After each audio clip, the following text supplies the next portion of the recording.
ரொம்ப அட்டகாசம் பண்ணிட்டு இருக்காரு.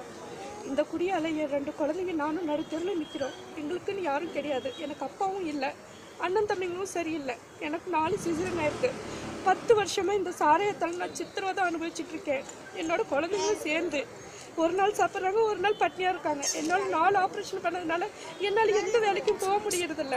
அப்படியும் போனால் ப்ரெஷர் அதிகமாக இருக்குது.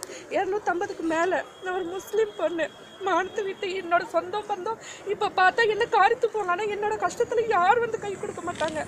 ஆனால் இந்த சமயத்தில் யார் டிவியில் பார்த்தாலும் வெக்கத்தை விட்டு போயிருக்கா அப்படின்னு சொல்லுவாங்க. ஆனால் நான் அதெல்லாம் பார்க்கல. என்னை பொறுத்த வரைக்கும் என்னோட கணவர் இல்லை, எல்லாத்தோடையும் புருஷனும் திருந்தணும்.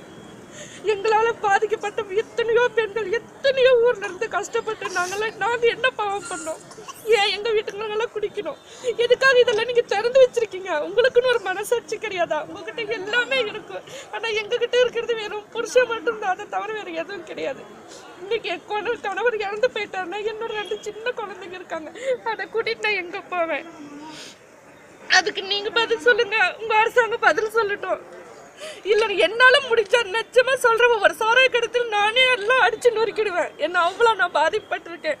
தினத்தனை அடி உத என்னால் சித்திரவதை அனுபவிக்க முடியறதில்ல. என்னோட சின்ன குழந்தைங்களை அடிக்கிறாரு. எனக்கு போன வாரம் அடித்து காதில் ரத்தம் வந்துருச்சு. உயிரோட இருப்பேனா இல்லை செத்துருவேன்னா கூட எனக்கு தெரியாது.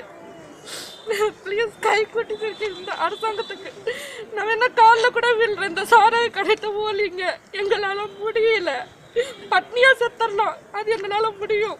நான் புருஷன் செத்து போயிட்டு நம்ம வேலைக்கு போனால் கூட எங்களுக்கு பேர் விபச்சாரி தான். நீங்கள் அதை தான் சொல்லுவீங்க. ஆம்பளை எவ்வளோ தப்பு பண்ணாலும் அவங்களுக்கு பிரச்சனையே கிடையாது. ஆனால் ஒரு பெண்ணு ஒரு ஆண்கிட்ட பேசிட்டா உடனே தப்பான ஒரு வரம் சொல்லுவீங்க.